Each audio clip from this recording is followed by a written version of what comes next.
Hello Year 9. Today we are looking at stem and leaf plots. So stem and leaf is a type of graph that we're going to learn to draw today. So stem and leaf plot or stem plots are commonly used to display single data set, or it can relate to data sets. They help to show how the data is distributed like a histogram.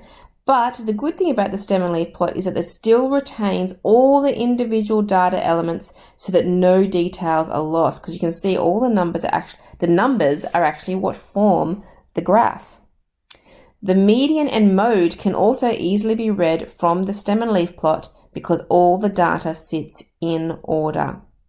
Now, to read the numbers in the stem and leaf plot, you'll see that we have numbers in the stem and we have other numbers that are in the leaf. Now, for most stem and leaf plots, the number in the stem is the 10s digit and the number in the leaf is the 1s digit. So a 5 and a 6 makes the number 56. A 6 and a 7 means 67, and so on.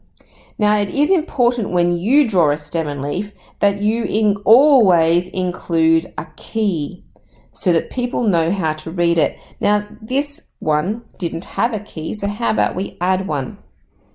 Now, the key you normally write at the top of the graph before you start drawing it. So the key is going to be, what I like to do is take one of the numbers in my stem and leaf as an example. So a 5, then the line, and the 6 represents the number 56. Now, as I said, that is what most stem and leaf plots will be, but it is possible to have ones like this where you have 5, line 6, and that might represent 5.6. It might actually represent a decimal place in the middle. Okay, so it is important that you include the key. Now, we often, or we should always really, order the stem and leaf plot. Sometimes we can compare two sets of data by using a back-to-back stem and leaf plot. So you'll see this is a back-to-back stem and leaf. We've got the stems from 0 to 7 down the middle here. And this is comparing phone batteries. So brand B has 0, 7 or 7 for the first score, then 10, 15, 15, and so on. But we've also got brand A, which we're reading backwards. So we'd have 5, 7, 8, 8, 10, 11, 14, and so on. Okay, so it's always the stem first and then the leaf comes second. You see you've got the key written down the bottom here. So a 6 line 1 means 61 hours. Okay, but you'll see that those numbers are always in order. As you go from the center out, they get bigger. So 0, 5, 5, 5, 7, 9, increasing as we go along each leaf branch. And on the left-hand side, they increase as you head out to the left, always coming away from the stem. So there's a few more terms down here to know. Symmetrical data will produce a graph that is evenly distributed above and below the center. So if you were able to find a center point for your graph, it would be the same on either side of it. Now, this data that we have here is not symmetrical. It is what we call skewed. It is data that will produce a graph that includes data bunched to one side of the center. So if we look at these numbers 0 to 7 again, the middle would be between the 3 and the 4. And you can definitely see if I was to draw a line across there, on both sides, in brand A and in brand B, my data is all skewed to the lower end. They're all in the 0 to 3 stem, and I've only got very few scores that are in the 4, 5, 6, and 7 stem. So that is what we call skewed data, where it's skewed to one side. So here is our example. Time for us to do some questions. So it says, consider the following data set. Display the data as an ordered stem and leaf plot. Find the median and the mode. Comment on whether the distribution is symmetrical or skewed. So you'll notice that these are decimal numbers. So we're going to need to use a key that involves decimals for this one. So let's just take the first number this 1.7 here. So the key is going to be that 1 line 7 is going to be equal to the number 1.7. That's how we're going to read it. Now we also look through all of our scores here to see how spread out they are. So I've got numbers in 1 point, so with 1 being the smallest stem I can see. The biggest stem, I've got one here with 3, I've got another 4, oh, there's a 5. Anything above a 5? No, so 5 is the biggest stem. So for the stems, we're going to have 1, 2, 3, 4, and 5. Now, we need to put them in order, okay? So it says here, we need an ordered stem and leaf plot. So what I'm going to do is I'm going to use my highlighter to find all of the numbers that have a stem of 1. So 1.7,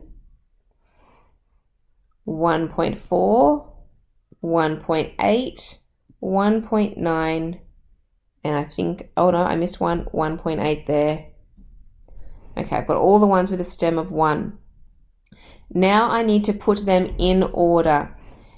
So the smallest one is the number 1.4.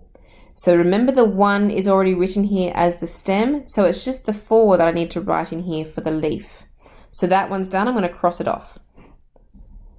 Then the next biggest number is the 1.7. So I've got the 1, I just need the 7. Cross it off.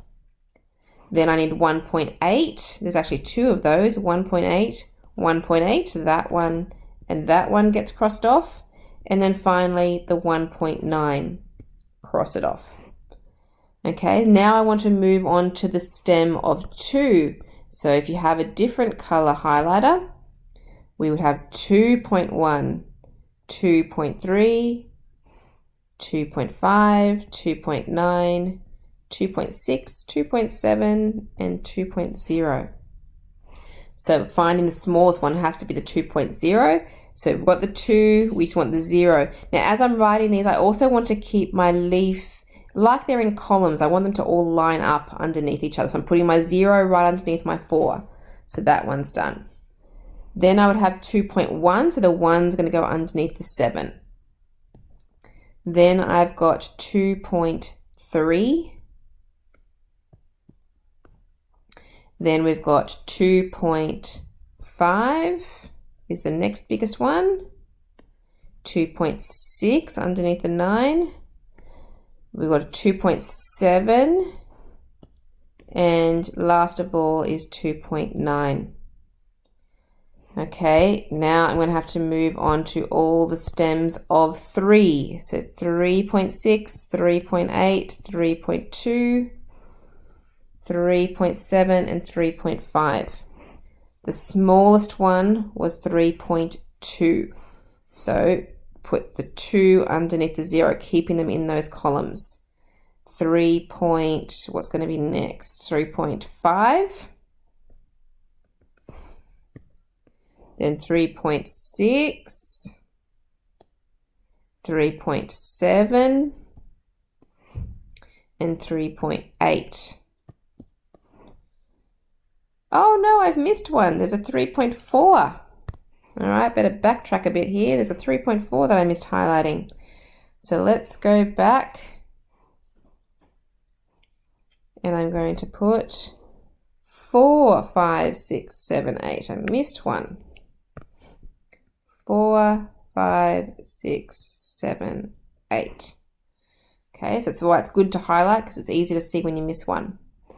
Then I'm on to the 4s. So 4.5 and 4.2. There's only 2 of them. So 4.2 is the smallest. And 4.5.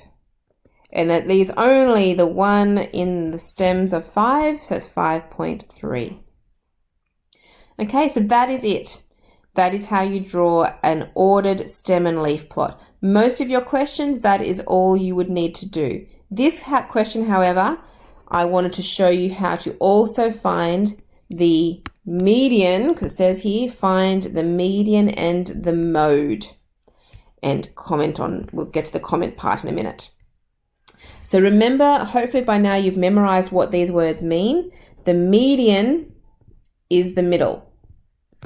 Okay, so to find the middle, we normally want to cross off at the beginning and the end. The problem is when you're doing a stem and leaf, it can be confusing, so be very careful when you're crossing off.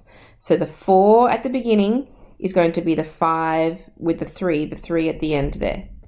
So then the 7, so you're going across the top as you go across to the right. Then the next biggest number will be the 5 here. The 8 crosses off with the 2. This 8 is the next biggest one's going to be that one. This one, that one. Moving on to the next row, 0 and 6, 1 and 5, 3 and 4, 5 and that 2, and the 6 and the 9. So that means that my median is equal to 7. Now when you cross off, try to do it lightly because you still need to be able to read the numbers for the other questions. For example, we now want to find the mode. Mode stands for the most occurring score. Now we want to look in the leaf to find if there's any repeating numbers. Now they have to be in the same row. So for example, I have 2 8s here in the top row. It doesn't matter if there's another 8 down here because that means 1.8 has happened twice. There's no other numbers that I can see in there where I have 2 numbers next to each other being the same. Okay, so that means my mode is 1.8. Okay, so I've found the median and the mode. The last thing to do is comment on whether the distribution is symmetrical or skewed. Now, if it is symmetrical, I should be able to, in my mind, now you can't see where I'm pointing, but if I was to try and get my ruler and try and divide those columns up, so I've got 2.5 above and I've got 2.5 spaces below, do I have the same amount of things above? Is the shape of that distribution the same above and same below? If it was symmetrical, it would be, but mine obviously isn't because I have lots and lots of scores up here in the 1, 2, and 3, but then the 4 and the 5 only has a couple of scores down here. So that is what we call skewed data.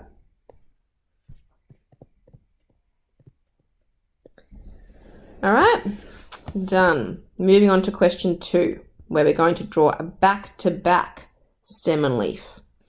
So the parents of some students in Year 9 have the following ages. Make an ordered back-to-back stem and leaf plot showing the ages of both parents and comment on your results. Okay, so we have mother's ages and we have father's ages that we're going to be comparing. So first of all, we need a key. So I'm just going to take the first score here, which is the number 38. So that's going to be a 3, a line, and an 8 is going to represent the age 38. Now the mother's ages are here on the left-hand side. So let's start with those. First of all, we need to know the stem, which is the tens digit of each of these numbers. So we've got 30s, 40s, 50s in the mother. In the father, we've also got a 60. Okay, so it looks like our numbers start in the 30s. We have 40s, 50s, and 60s. So we need 3, 4, 5, and 6 as our stem. Now let's just look at the mothers here for a second. We want to look at all the stems of 3. So 38, 35, 39, another 39. Okay, so we want to put those in order. The smallest one is 35. So remember, the smallest number goes towards the center of the stem and they're going to get bigger as we go to the left. So 35 is done. 38, and then 39, 39. Now let's look for the 40s. So we have 43, 47, 49, 44, 46, 43, 48, 44, 40. Oh no, I've missed a 36. I've missed another one. Let's put that one in, 36. So we need to put a 6 in here. So 6, 8, 9, 9. So it's a good idea to always draw these things in pencil in case you missed them like I just did. Okay, so back to highlighting my 40s. 42, 49, and a 44. Hopefully I haven't missed any more. So in order, the 40s, the smallest one is 40. So 0. Then, do we have a 41? No, I have a 42. So 42 will be next. 43 is here. There's 2 of them though, there's another one there. So 43, 43. 44, there's 44, 44, 44. There's 3 of them. 1, 2, 3. Then we don't have any 45, but we have a 46. We have a 47. And we have 49 and 49. Okay, then we're on to the 50s. So 52, 55, 57, 51, 53, 52. In order, the smallest one was 51. So 51. Then we have 52, 52. So we did 2 and 2. 53, there is one of them. 54, there isn't one. There's a 55. No 56, but there's a 57. It takes a bit of time, but please be careful because as you can see, it is very easy to miss a number. All right, now we want to do the father's ages. So like we did last time, let's go through and highlight the 30s first. We have 38. We have another 38. Looks like we only have 2 numbers that are in the 30s. So 38 and 38. That's the 2 30s done. Then we want to do the 40s. So 46, 46, 48, 48, 40, 49, 45, 49, 48, 43, 42, 41, and 44. So quite a lot in the 40s. So let's try and put them in order. So the first one we had 40, so it's a 0. Then we have 41 and another 41, so 1, 1. Then we have 42. Do we have a 42? Yes, 42. Then 43. And 44. We have a 45. 46. 47. Nope, no 47. 48, 48, 48. So 3 8s. 1, 2, 3. And 49, 49. 2 49s. Okay, then the 50s. We've got 55, 58, 57, 52, 57, 51, 54. So in order, smallest one was 51. Then we have a 52. Then we have a no 53. We have a 54. Remember to keep them all in columns. 55. 56, no. 57, there's one there and one there. And a 58. Okay, and then finally we have one more number, which was our 61, so we have 161 in there.